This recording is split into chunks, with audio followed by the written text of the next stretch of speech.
Okay.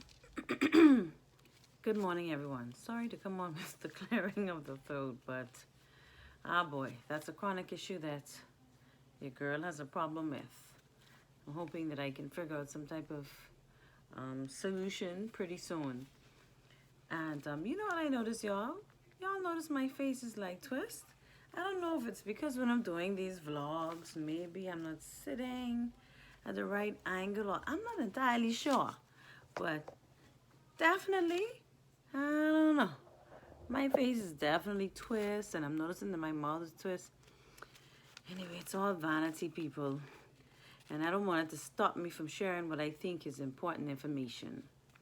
So, on to what I'm really here to talk about, apart from my twisted face. In keeping with mental wellness and mental health, I wanted to come today specifically and talk about mental health with our teens. Now, it's kind of weird how this worked out because I tell you not a word of lie. Prior to the massacre in Texas, I had already planned and had actually jotted down a few notes in regards to teenage mental health because I realized that that is something that we do not pay enough attention to. Mental health awareness in and of itself is terrible, and teenage or children and mental health awareness is even more so. And that is something that I wanted to address because I am aware of a few teenagers that do suffer from mental health, primarily depression and anxiety. And I do think that it is something that is becoming an ever increasing problem in our society. And it is really important that we address it early on. Because if we do not get it with the teens, then we can have devastating consequences. Like teen suicides. The rate of that has increased tremendously, right? And we have the amount of teens with mental illnesses has increased as well. Reports show that our children are more stressed than we were. Our children are under more pressure. Our children are susceptible and more open to several more influences, aka social media, Facebook, Twitter, Snapchat, all that stuff. These are things that when we were growing up, we never even had to deal with. So it's not too far-fetched to now recognize that with all of the pressures and increased pressures in the world, that our children and our teenagers do seem to be suffering from mental illnesses during their lifetime. Now, the first thing that I want to say is let's please break the stigma. Let's not make our kids feel like something is wrong with them, they're weird, they're screwed up because they seem to be having a challenge with their mental health. So that's the first thing I want to address, the stigma. And the unfortunate thing about the stigma, as I mentioned, even with adults, the stigma can cause our children to not come forward with the condition of their minds and consequently can lead to dire results as it relates to, like I said, suicides or acting out or even being aggressive, because kids deal with mental health in a different way than adults. So let's try to be more open. Let's try to be more educated. Let's try to be more aware. As parents, that is what we need to do. That is our responsibility, to be informed and to not be ignorant as it relates to the different things in life that can affect our children. So we need to be able to let our children know that if they're having any type of difficulty, that they're not weird, and nothing is wrong with them per se. The second thing is a lot of teenagers or a lot of children do not come forward about their mental health issues not only because of the stigma that is normally attached to it, but also because sometimes as children, even in adults, but even more so as children, they do not understand what's happening. They do not know what's going on. They do not know why they're sad all the time or why they're afraid of all these different things. And so it's hard for them to process exactly what's going on. And this is another reason that we as parents, we need to be vigilant. We need to be diligent. We need to really, really ensure that we are keeping our hand on the pulse of our children and know that, listen, we need to ensure that our children's minds are in the right place. So the stigma of mental health and just plain outright ignorance of mental health seems to be, I would say, two of the major reasons that a lot of children do not get help and do not get the help that they need because they do not come forward and are not able to process what's going on with them. And one of the things I really want to mention is that we as parents, we really, really need not be ignorant. And we really need not downplay or trivialize a mental health condition that may be going on with our child. And I know that sometimes we can tend to do that. You know, we can make comments like, oh, you don't have anything to be stressed out about. Life is good. All your bills are paid. And, you know, these are some of the comments that we made. Or just suck it up. You just need to get over it. And why are you crying? And why are you all dramatic? And, you know, it's all these different comments that we make because in our minds, we feel like, hey, y'all don't have any problems, or you kids don't have any problems. We're the ones with all the pressure. So why is it that you're having a problem? And again, this is one of the biggest misconceptions about mental health, that firstly, there has to be a direct cause. No, there doesn't have to be a direct cause. There can be a direct cause because we know that trauma and abuse and many other things can actually lead into a child developing a mental health issue. In fact, I would say 9 times out of 10, when a child does experience some type of trauma or abuse, they will be mentally affected. But sometimes, and we don't know why this is, I can't say why, the doctors can't say why, but some people are just genetically wired and seem to be more susceptible to mental health illnesses. So there may not be any apparent reason, but your child may just not be able to cope, or they may just be stressed out. Like you said, there's so much pressure on our kids these days, and you know, there's so many things that they're doing that actually ripens the fruit, for lack of just using that phrase, ripens the situation for them to be mentally challenged. Because even getting outside, exercising, these are the activities that help to get the system going, that help to make us feel better mentally. And a lot of our children are not doing this. You know, they're leading very sedentary lifestyles, and they're playing lots of video games, and they're spending like countless hours in front of these games. In addition to that, you know, they're all deep into social media, and they're not even learning the correct social skills, and consequently they're not learning a lot of coping skills and life skills. And I think this is why the rate of mental illnesses in our children, among other things, seems to be increasing. So, you know, as parents, we cannot downplay or trivialize, like I said before, what our children are going through. You need to listen.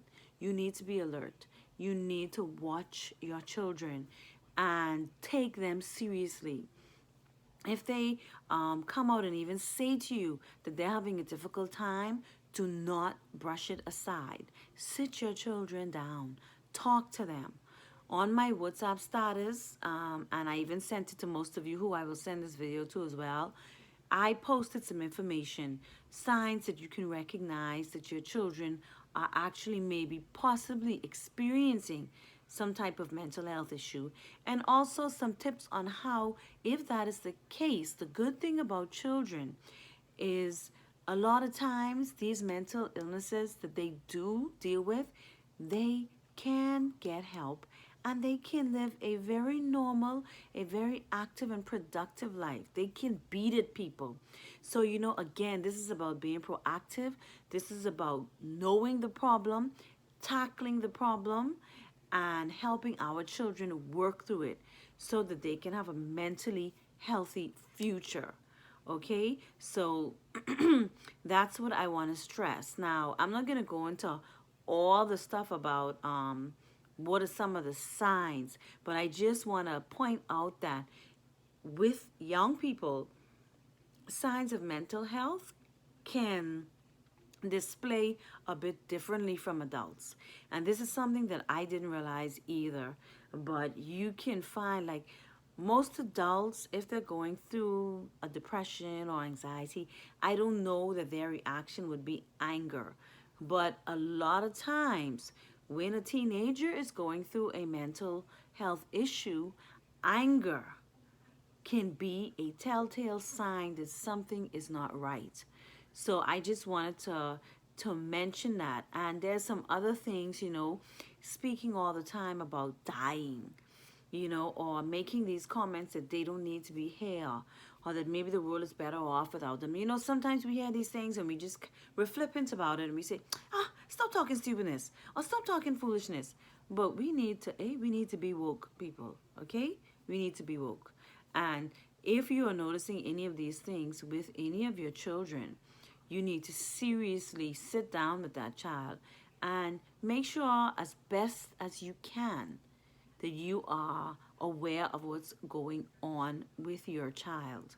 Because teenage mental illness is real, people, and it's serious. It's like I say, it's very coincidental, unfortunately, that this massacre occurred around the time that I had intended to address this, because the murderer was a teenager. He was 18 years old. And based on the stream of events that took place, I'm going to venture to say, excuse me a moment, that definitely some type of mental illness was involved. I mean, you could never, ever convince me that at the crux of it, something was not wrong with the young man. I mean, who shoots and kills their grandmother and then goes and kills 21 more people and young, innocent babies? Nope, something was wrong. Now, like I said, I don't know the background, but the reality of it is something was definitely mentally wrong with that young man. His mind was not in a mentally healthy state. There's just no way in the world a person who is in their right mind and who possesses a healthy mental state would actually carry out such a horrific chain of events. So I'm convinced. And again, this is why I'm saying. And then the young man that murdered the persons in Buffalo, what was his age? He was 18 as well. Come on now, we gotta think, people. Yes, I'm sure that there are things that they need to do as it relates to the gun laws. For me, I'm thinking, listen, we need to do mental background checks on persons who are gonna purchase a weapon, because you need to know that persons are mentally well before they're able to purchase and to carry a weapon. That would be one of the angles that I would take it from, as well as doing regular background checks.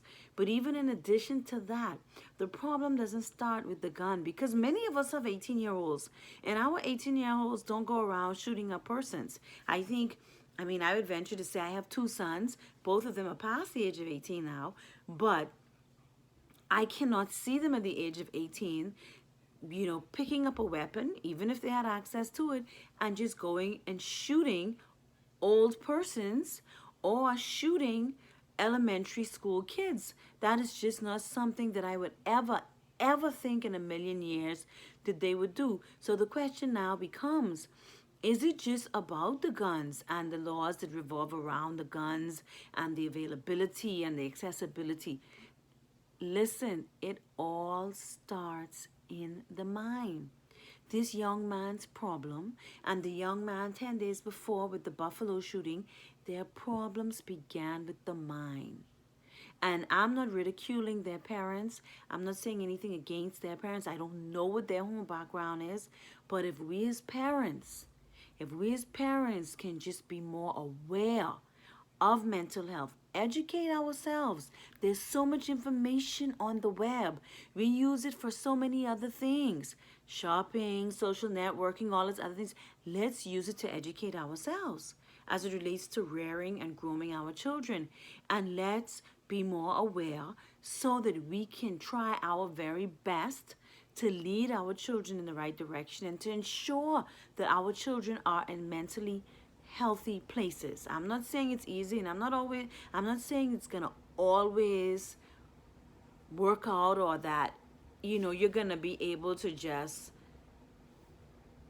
get your child to a place you want to be, because we know that kids get rebellious, and sometimes there's no really showing them and guiding them to the place where we know they need to be. But that's not the norm. That's the exception. And I truly believe that if we are aware of where our children are mentally and are adamant, and I mean just totally, I don't know if dogmatic is the right word, but if we're just constantly making sure and being aware of our children's mental health, that we can help build a better society. Because after all, our children of the future, they are going to be mentally healthy adults, or they're going to be screwed up adults. It's really going to be one or the other, right? Because they're the future. They're the generation. As we get off the scene, they're going to be coming onto the scene. And I'm noticing, as you probably are too, a lot of these mass shootings, a lot of them are being done by young men. So we as a society and as parents, we need to really take a look at the mental health of our boys and girls.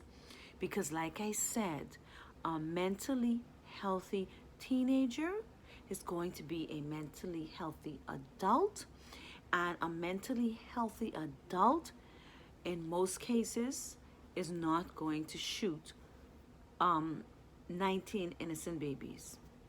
That's just not going to happen on a regular. So I just want to encourage you today, parents. I know that our jobs are not easy. Trust me, I got 3 kids, and some days I feel like, hey, they're driving me to drink. So I've been there. I have the teenagers. I have the preteens. And another thing, I do want to mention this. I forgot this. A lot of times, if a teenager is susceptible to mental health challenges, a lot of times it can happen during puberty. So you will find that sometimes, your daughter, your son, they may have been pretty well, and you notice that, 13, 14, 15, around that age range, as they go through puberty, for some reason, that is when a lot of mental illnesses start to take root. So if for whatever reason there's some genetic makeup or something is wrong, or the child, like I said, is just susceptible, even with family history, to mental illnesses, you'll notice that a lot of times it will happen when that hormonal change takes place. And so I just wanted you to be on the lookout for that, because that is something that that I realize happens, and you have to be careful of that. So, just another tip there.